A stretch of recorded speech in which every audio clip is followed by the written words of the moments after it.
જૂનાગઢમાં વેપારીઓના હડતાળના મામલાનો અંત આવ્યો છે। જૂનાગઢથી બ્રેકિંગ ન્યૂઝ સામે આવી રહ્યા છે। હાલ અત્યારે વેપારીઓની હડતાળનો અંત આવ્યો છે।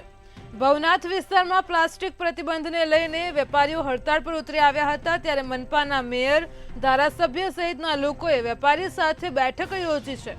આ બેઠકમાં વેપારીઓને સત્તાધીશો દ્વારા સૂચન આપવામાં આવ્યું છે। પ્લાસ્ટિક પર પ્રતિબંધના નિયમોનું પાલન હવે વેપારીઓ કરશે। તો જૂનાગઢમાં વેપારીઓની હડતાળનો અંત આવ્યો છે। પ્લાસ્ટિકની ચીજવસ્તુઓનું વેચાણ નહીં કરે તેવી વેપારીઓએ પણ સહમતિ આપી છે। તો ગિરનારને પ્લાસ્ટિક મુક્ત કરવા માટે વેપારીઓ સહમત થઈ ગયા છે। આવતીકાલથી રાબેતા મુજબ વેપારીઓ ધંધા રોજગાર શરૂ કરશે। શિવરાત્રી મેળાને ધ્યાને લઈને મહત્વનો નિર્ણય લેવાયો છે। ધારાસભ્ય સંજય કોરડિયાની શ્રદ્ધાળુઓને અપીલ સામે આવી છે। પ્લાસ્ટિકની ચીજવસ્તુઓનો શિવરાત્રી મેળામાં ઉપયોગ નહીં કરવા માટે તેમણે તમામ શ્રદ્ધાળુઓને પણ અપીલ કરી છે। તો જૂનાગઢમાં ગિરનારને પ્લાસ્ટિક મુક્ત કરવા માટે વેપારીઓ સહમત થઈ ગયા છે। વેપારીઓની હડતાળનો અંત આવ્યો છે। ભવનાથ વિસ્તારમાં પ્લાસ્ટિક પ્રતિબંધને લઈને હડતાળ ચાલી રહી હતી, તેનો હવે અંત આવ્યો છે।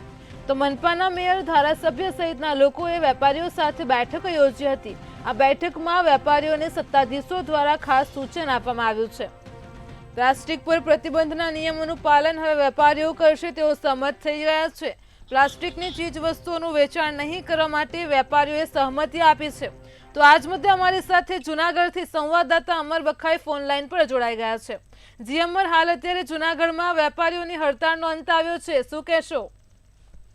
ઇનલ, બિલકુલ જે રીતે મહત્વના સમાચાર કહી શકાય કે ભવનાથ વિસ્તારના જે વેપારીઓ હતા, છેલ્લા 3 દિવસથી પ્લાસ્ટિક ઉપર જે તંત્ર દ્વારા પ્રતિબંધ મૂકવામાં આવ્યું છે અને જેને લઈને હડતાળ છે તે શરૂ કરવામાં આવી હતી।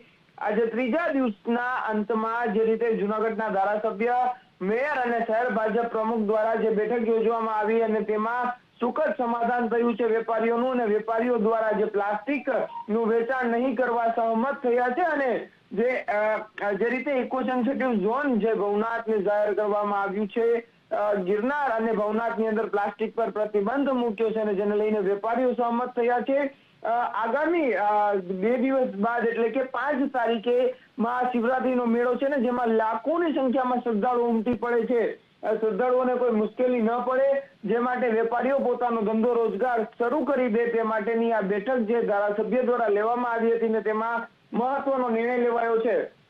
ખાસ કરીને આ બેઠકની અંદર વેપારીઓને સત્તાધીશો દ્વારા જે સૂચન આપવામાં આવ્યું હતું, પ્લાસ્ટિક પર પ્રતિબંધના નિયમનું પાલન વેપારીઓ દ્વારા કરવામાં આવશે તેવી પણ સહમતિ આપવામાં આવી છે।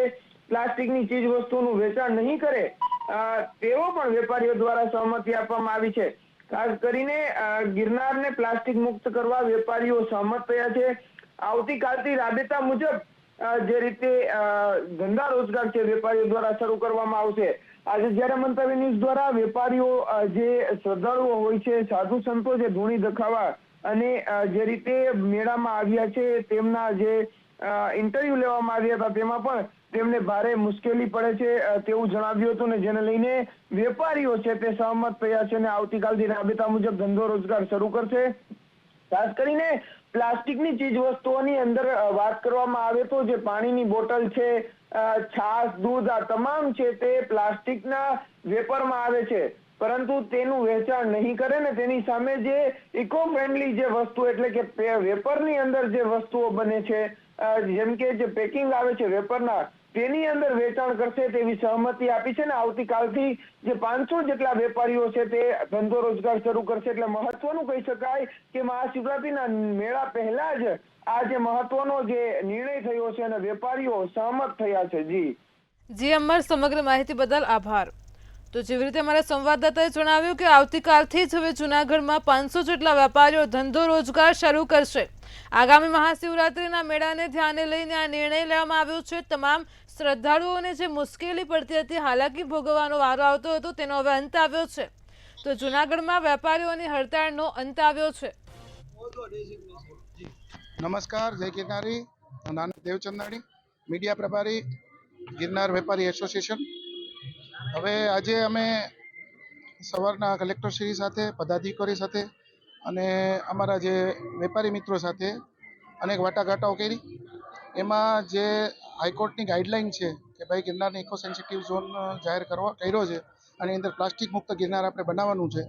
તો અમારા વિચારાંતે બધાની ચર્ચા કર્યા પછી અમે એવું નક્કી કર્યું છે કે અમે પણ ગિરનારને પ્લાસ્ટિક મુક્ત કરવાનું જે અભિયાન છે, કોર્ટની ગાઈડલાઇન છે અને સરકારશ્રીના જે આદેશો છે એને માન આપી અને અમે પણ આ ચળવળમાં જોડાશું. ગિરનાર ઇકો ફ્રેન્ડલી બને અને પ્લાસ્ટિક મુક્ત બને એ વેપારી તરીકે અમારી પણ ફરજ છે અને અમે જે હાઈકોર્ટની ગાઈડલાઇન છે એ અનુસાર ઇકો ફ્રેન્ડલી પેકેજિંગની અંદર પાણી, ખાણીપીણીની જે બધી વસ્તુઓ, ખાવા પીવાની વસ્તુઓ અને બીજી અનેક વસ્તુઓ છે એના જે ઓલ્ટરનેટ અમને સમજાવવામાં આવ્યા છે અને જાણવા મળેલા છે લોકપ્રતિનિધિઓ દ્વારા અને એનો ઉપયોગ કરી અને અમે વેચાણ કરશું. ગિરનારને ઇકો ફ્રેન્ડલી બનાવશું. અમે પોતે પણ પબ્લિકને પણ અવેરનેસ કરશું અને પબ્લિકને પણ અમે એવી વિનંતી કરીએ છીએ કે તમે જે પણ વસ્તુઓ લઈને આવો એ પ્લાસ્ટિકની વસ્તુઓ અહીંયા લઈને ન આવો, કારણ કે ગિરનાર છે એ પ્રતિબંધિત એરિયા છે અને આપણી વિરાસત છે, આપણા માટે પૂજનીય વસ્તુ છે એટલે એનું આપણે માન સન્માન જાળવવાનું છે. એવું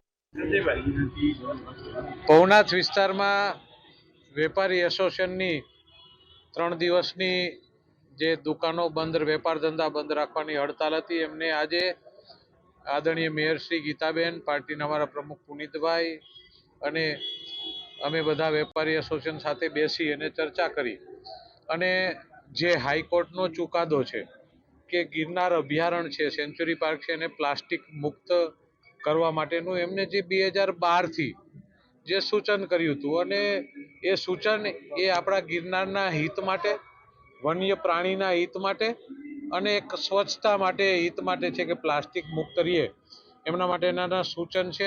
પછી આજે પણ આપણે બધા જોઈ રહ્યા છીએ કે ગિરનારની સીડી ઉપરથી લઈને બધી દુકાનોની અંદર પ્લાસ્ટિકનું બંધ કરવામાં આવ્યું હતું. એનાથી એક સારી ઇફેક્ટ લોકોની અંદર જઈ રહી છે.